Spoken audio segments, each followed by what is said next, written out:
আসসালামু আলাইকুম প্রিয় ভিউয়ার্স, সিলেট আই নিউজ এবং সিলেট লাইভ টিভির পক্ষ থেকে আপনাদের সবাইকে স্বাগতম জানাচ্ছি।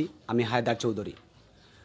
এই মুহূর্তে আপনারা জানেন গোয়াইনঘাট উপজেলার ৬টি ইউনিয়নে ইউনিয়ন পরিষদ নির্বাচন নিয়ে তুমুল দৌড়ঝাঁপ শুরু হয়ে গেছে প্রার্থীদের মধ্যে। আগামী ২৮ নভেম্বর শুরু হচ্ছে ইউনিয়ন পরিষদ নির্বাচন। তারই ধারাবাহিকতায় আপনারা দেখতে পাচ্ছেন বিভিন্ন ওয়ার্ড এবং এই ইউনিয়নে চেয়ারম্যান প্রার্থীরা দৌড়ঝাঁপ শুরু করে তাদের ভোটারদের আয়ত্ত করে বিজয়ের মালা পরার জন্য মাঠে নেমেছেন। তা আমরা তারই ধারাবাহিকতায় আপনাদের সামনে তুলে নিয়ে আসি কোনো ইউনিয়নের চেয়ারম্যান অথবা ওয়ার্ড মেম্বার অথবা সংরক্ষিত আসনের মহিলা মেম্বার পদপ্রার্থী। সেই ধারাবাহিকতায় আজকে আমরা এসেছি গোয়াইনঘাট উপজেলার ১ নং রুস্তমপুর ইউনিয়নের ৪, ৫ এবং ৬ নং ওয়ার্ডের সংরক্ষিত মহিলা আসনের মহিলা প্রার্থীকে নিয়ে হাজির হয়েছি সিলেট আই নিউজ এবং সিলেট লাইভ টিভি সরাসরি সম্প্রচারে। মহিলা প্রার্থী পিয়ারা বেগম। আমরা জানব পিয়ারা বেগমের নির্বাচনে আসার উদ্দেশ্য এবং কেন উনি নির্বাচনে এসেছেন। প্রথমেই আমরা পরিচয় করিয়ে দিব আপনাদেরকে পিয়ারা বেগমকে। উনি নিজেই বলবেন ওনার পরিচয় এবং নির্বাচনে আসার উদ্দেশ্য। আসসালামু আলাইকুম।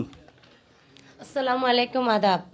কেমন আছেন আপনি? আলহামদুলিল্লাহ, আল্লাহর রহমতে ভালো আছি। জনাবা, আপনার কাছে আমরা জানতে চাইব আপনি ১ নং রুস্তমপুর ইউনিয়নে ৪, ৫ ও ৬ নং ওয়ার্ডের সংরক্ষিত মহিলা আসনে প্রার্থী হয়েছেন। তো দর্শক আরেকটা বিষয় এর মধ্যে জানিয়ে রাখি, পিয়ারা বেগম উনি বিএ পাস করে মাস্টার্সের প্রথম বর্ষের ছাত্রী মৌলভীবাজার কলেজ থেকে। সেই অবস্থাতে তিনি এখন নির্বাচন ওনার স্বামীর বাড়ি রুস্তমপুর ইউনিয়নে তিনি নির্বাচন করতে আসছেন। জানবো তার কাছ থেকে আমরা।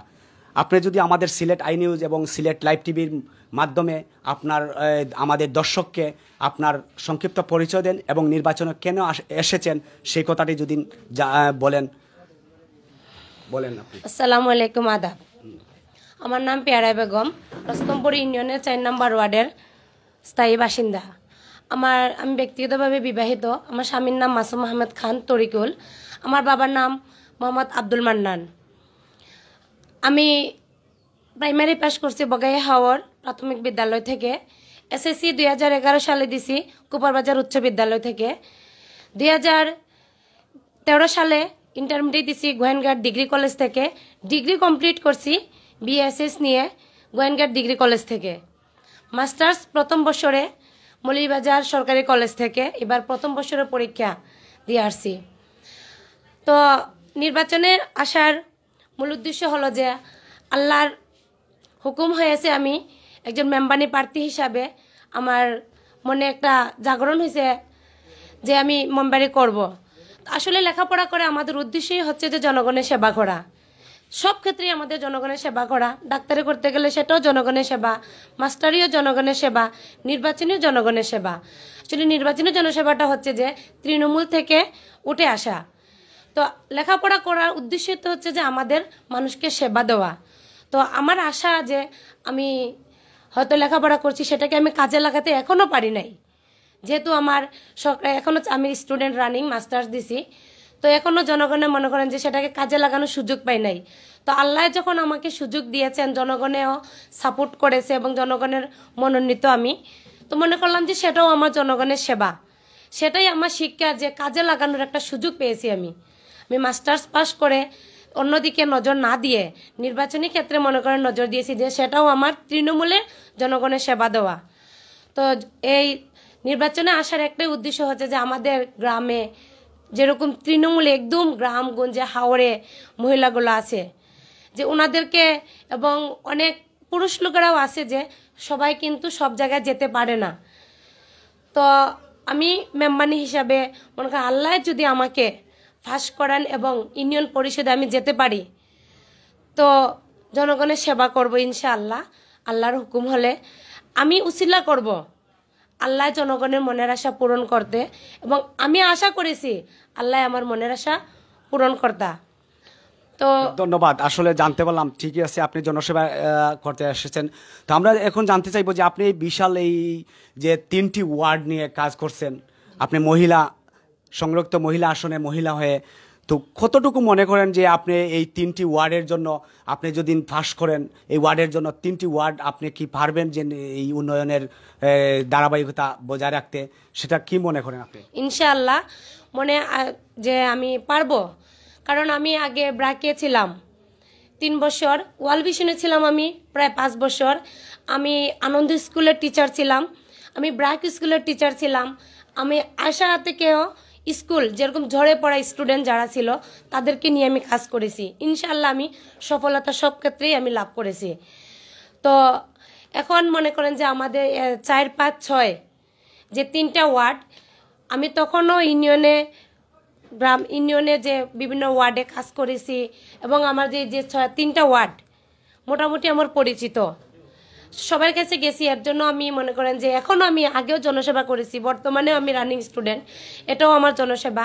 গ্রামের যে মহিলাগুলো আছে, যেমন অনেক মহিলারা আছে যে তারা মহিলাদের পুরুষদের সাথে কথা বলতে পারে না, তাদের কাছে আসতে চায় না, অনেক সময় ভয় পায় যে আমি কিভাবে যাব, পুরুষ মানুষ, কিংবা পুরুষ মানুষের সাথে অনেক সময় ভিড় থাকে, বাজারে থাকে, ওনাদের সাথে কথা বলার তাদের সুযোগ হয় না, তাদের মনে আশা থাকে। কিন্তু আমি মহিলা মেম্বার, একটাই আশা যে আমি তৃণমূল থেকে যারা আছেন, মনে করেন ঝরে পড়া মানুষ, স্টুডেন্ট থেকে শুরু করে ঝরে পড়া, মনে করেন যে বিধবা মহিলা কিংবা ওই স্টুডেন্টগুলো যেরকম আছে যে সেরা লেখাপড়া করতে পারে না, যেমন একটা মেধাবী স্টুডেন্ট আছে, সে স্কুলের প্রথম স্থান অধিকার করতে পারবে, সে গোল্ডেন পাওয়ার স্টুডেন্ট, কিন্তু সে টাকা পয়সার জন্য কিন্তু সে লেখাপড়া করতে পারে না। কারণ আমি যখন এলাকাতে কাজ করছি তখন কিন্তু এগুলো আমার অনেকই চোখের সামনে পড়ছে। ইনশাল্লাহ বেশি পারি নাই, কিছু হলেও একটু উপকার করেছি, জনগণের জানা আছে, অনেকেরই পরিচিত আমি। তো এখন যদি আল্লাহ আমাকে যদি পাস করাইন, আমি যদি ইউনিয়ন পরিষদে যেতে পারি, সেই দিকটা আমার ব্যক্তিগত থেকে যদি আমি সরকারের তহবিল থেকে সহযোগিতা নাও করতে পারি, আমি আমার ব্যক্তিগত থেকে হলেও আমি সহযোগিতা ইনশাল্লাহ করব, যদি আল্লাহর হুকুম হয়। আচ্ছা, ধন্যবাদ। আসলে করার জন্য আসলে আমরা জানতে চাইবো এখন যে আপনি মনে করেন পাস করলেন, এই পাস করার পর আপনি তো 3টি ওয়ার্ডের সংরক্ষিত মহিলা আসনের প্রার্থী, তখন আপনি মনে করেন যে 3টি ওয়ার্ডের কোন ধরনের কাজটি আপনি হাত দিবেন, যে প্রথমে আমি ওই কাজটি হাত দিব, যদি আপনি মনে করেন এটা কোনো ধারণা করেছেন কি, যদি আমি পাস করি আল্লাহ রহমতে আমার 3টি ওয়ার্ডে কোন রকম কাজটি হাত দিবেন সেটা মনে করেন আপনি? ইনশাল্লাহ, যেহেতু আমি শিক্ষিত, আল্লাহ আমাকে, আমি অনেক কষ্ট করে লেখাপড়া করেছি, কারণ আমি একজন মধ্যবিত্ত ফ্যামিলির মেয়ে। তো আমার আশা থাকবে যে তৃণমূলে যারা ঝরে পড়া স্টুডেন্টগুলা, স্কুল থেকে শুরু করে primary, high school, college level পর্যন্ত, এই দিকটা আমার, যেহেতু আমি একজন শিক্ষিত, ওই হিসাবে আমার ওই দিকটা নজরদারিতে বেশি থাকবে। তারপরে মনে করেন যে আমাদের গ্রামের মহিলারা আছে যে বিধবা, যেমন তাদেরকে আমি বাড়ি বাড়ি হেঁটে যোগাযোগ করে, যেহেতু আমি তাদের মনোনীত একজন, আল্লাহ যদি আমাকে ইউনিয়ন অফিসে বসান, আমি ওদেরকে খেয়াল নজর ইনশাআল্লাহ রাখবো আল্লাহর হুকুমে। আর উন্নয়নের দিক দিয়ে কি করবেন? উন্নয়নের দিক দিয়ে মনে করেন যে আমাদের গ্রামে অনেক সময় রাস্তাঘাট আছে, যেমন হাওড়ের দিকে যে রাস্তাগুলো আছে, ওনারা উঠে আসতে অনেক কষ্ট হয়। তো রাস্তাগুলো, যেমন আমি এখনো সবগুলা ওয়ার্ড হেঁটে আসছি এই পর্যন্ত, আল্লাহ যদি আমাকে পাস করান, তাহলে আমি মনে করি হাওড়ের দিকে যে রাস্তাগুলো আছে, কিংবা আমাদের আশপাশ অনেক জায়গা আছে যে ছোট ছোট কাজগুলা, আমি ওইগুলা আমাদের চেয়ারম্যান এবং মেম্বারদের সাথে যোগাযোগ করে আমার সাধ্য মতো আমি চেষ্টা করব,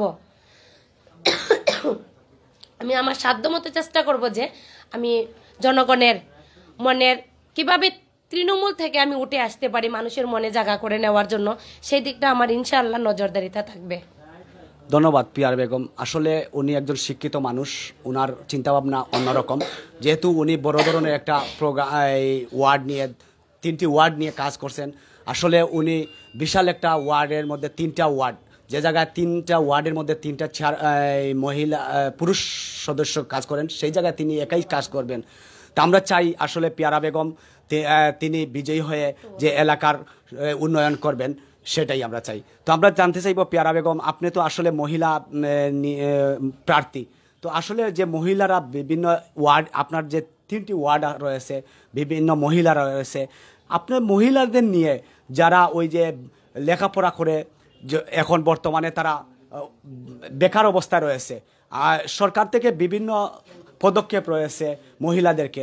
আমরা দেখতে পাই অনেক সময় এই যারা ইউনিয়ন পরিষদের মেম্বার প্রার্থী রয়েছেন তারা অনেক সময় এগুলাতে অনেক সময় কাজ করতে পারেন না মহিলাদেরকে নিয়ে। কিন্তু আপনি তো একজন মহিলা প্রার্থী হয়ে, মহিলা যদি আপনি বিজয়ী হন, তো এইরকম যে পরিকল্পনা সরকার থেকে থাকবে যে মহিলাদেরকে নিয়ে, তাদেরকে নিয়ে আপনি কিভাবে কাজ করবেন?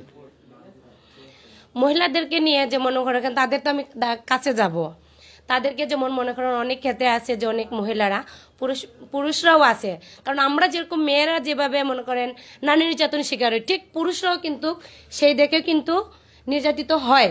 উভয়ই কিন্তু সমান ক্ষেত্রে কিন্তু সমাজে থাকে। তো মনে করেন যে বেশিরভাগই আমরা নারীরাই বেশি ওইটা মনে করে পিছিয়ে পড়ি, বলার যেহেতু সুযোগ থাকে না আমাদের। তো নারীদেরকে যেমন আইনি সহায়তা যতটুকু আছে, আমি আবার মনে করেন যে আনসার বিডিবির দলনেত্রী হিসাবেও রস্তমপুর ইউনিয়নে আছি, ইনশাল্লাহ সেই দিকেও তাদেরকে আইনি সহায়তা দেওয়ার ইনশাল্লাহ চেষ্টা করব। পুরুষ মহিলা উভয়েরই, যেমন পুরুষদেরকে শুধু যে মহিলা হিসাবে হয়তো মহিলাদেরকে, যেমন পুরুষরা সবসময় মনের ভাষাটা ফুটে বলতে পারে, অনেক সময় বলে যে মহিলারা মুখে কিছু বলতে পারে না কিন্তু অন্তরে অনেক কিছু চাপা থাকে, পুরুষরা কিন্তু অন্তরে চাপা রাখে না, সবকিছু কিন্তু বলে ফেলে। তো সেই ক্ষেত্রে মহিলাদের ক্ষেত্রে আমার ভূমিকাটা বেশি থাকবে। ধন্যবাদ পেয়ারা বেগম। আসলে তো আপনি আসলে এই তো প্রথম, আপনি এখনো লেখাপড়াতে বর্তমানে রানিং অবস্থায় আছেন, তো আপনি তো এলাকায় এসেছেন, আপনি দেখেছেন যে এই এলাকায় অনেক পিছিয়ে রয়েছে। তো আসলে পিছিয়ে রয়েছে বললে আমরা ভুল হবে, যেহেতু এইটা শেখ হাসিনার উন্নয়নের দেশ, শেখ হাসিনার বাংলাদেশ। প্রতিটা উপজেলায়, প্রতিটা ওয়ার্ড থেকে শুরু করে শেখ হাসিনা উন্নয়নের জোয়ার বাসিয়ে দিচ্ছে। তো আমরা চাইবো আপনি বিজয়ী হন, বিজয়ী হয়ে আপনি এই 3টি ওয়ার্ডের জন্য কাজ করেন, বিশেষ করে আপনি মহিলার জন্য কাজ করবেন, এটাই আমাদের পক্ষ থেকে প্রত্যাশা রইল। এবং আপনার কাছে জানতে চাইবো, আপনি আসলে লেখাপড়া করে যে এই মহিলা প্রার্থী হয়ে আসছেন, আপনি তো এই মুহূর্তে বিভিন্ন ওয়ার্ডে গেছেন, তো আপনি কি মনে করেন যে আপনার ওয়ার্ডের 3টি ওয়ার্ডের মধ্যে যে মহিলা ভোটারের মাঝে দেখতে পেলেন যে আপনি একজন মহিলা, শিক্ষিত মহিলা এসেছেন তাদের কাছে, তাদের মনের অনুভূতি কেমন দেখলেন আপনি নির্বাচনের আগে, যে আমরা একজন শিক্ষিত মেয়ে পেয়েছি, শিক্ষিত মহিলা প্রার্থী পেয়েছি, তাদের অনুভূতি কেমন দেখলেন আপনি এই কয়েকদিনের ভিতরে? ইনশাআল্লাহ আল্লাহর রহমতে যতটা গ্রামে গেছি সবাই শিক্ষিত হিসাবে আমাকেই সবাই আশাবাদী করছে যে ইনশাআল্লাহ তোমাকে আমরা জয়যুক্ত করব। কারণ সবার কাছে যখন বলছি এবং আমার শিক্ষাগত যোগ্যতা, আমি আগেরও পরিচিত যেহেতু এলাকার মেয়ে, আর আমি এই 4 নম্বর ওয়ার্ডেরই বাসিন্দা, তো সবাই জানে যে যতটুকু আমি হাঁটছি সবাই ইনশাআল্লাহ যতটুকু আশাবাদী দেয় আমি জয়যুক্ত হব। এবং আমার মার্কা আমি পেয়েছি হেলিকপ্টার মার্কা, এবং এখন মনে করেন যে আমি তৃণমূলে পৌঁছে ইনশাআল্লাহ দিয়ে আসছি, তৃণমূলে দিয়ে আছি। তখন এলাকার যেমন 4, 5 ও 6 নং ওয়ার্ডের সকল মহিলা এবং পুরুষ জনগণ, সাধারণ জনগণের কাছে, সবার কাছে আমার একটাই আশাবাদী যে আপনারা আমাকে মুসাম্মদ পেয়ারা বেগমকে এবং আমার হেলিকপ্টার মার্কা দেখে আপনারা ভোট দিয়ে এলাকাবাসীর সেবা করার সুযোগ করে দিবেন। আচ্ছা, আসছি। তো আসলে আপনি দেখছেন যে আপনার জনপ্রিয়তা অনেক বেশি দেখতে পারছি আসলে। তো এই মুহূর্তে আসলে আপনি সর্বশেষ কথাটি জানতে চাইব। দর্শক, আমি বলতে চাই আসলে একজন শিক্ষিত মানুষ এই এলাকায় এই মেম্বার প্রার্থী হয়েছেন, ওনার কর্ম এবং দেখে আপনারা ওনার প্রতীকও আমরা বলে দিচ্ছি, হেলিকপ্টার মার্কা ওনার প্রতীক। এবং সেই সুবাদে যদি আপনি আসলে ফাঁস করে আসেন, তা আমাদের আশা রইল আপনি উন্নয়নের জোয়ার বাসিয়ে দিবেন, উন্নয়ন করবেন, সরকারের শিডিউল অনুযায়ী সরকার যেভাবে বন্টন করবে আপনিও সেটা করবেন আপনার চেয়ারম্যানের মাধ্যমে।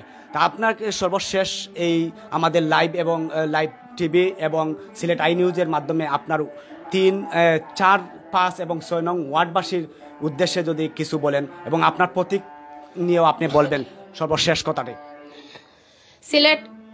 Sylhet I news K live TV ওনাদেরকে অসংখ্য ধন্যবাদ আমাকে কথা বলার সুযোগ করে দেওয়ার জন্য, এবং আমার যে রস্তমপুর ইউনিয়নের 4 ও 5 নং ওয়ার্ডের ওয়ার্ডের যে জনসাধারণের যে মাঝে যে আমার কথাগুলো যে আমি পৌঁছাইতে পারছি তৃণমূল পর্যন্ত,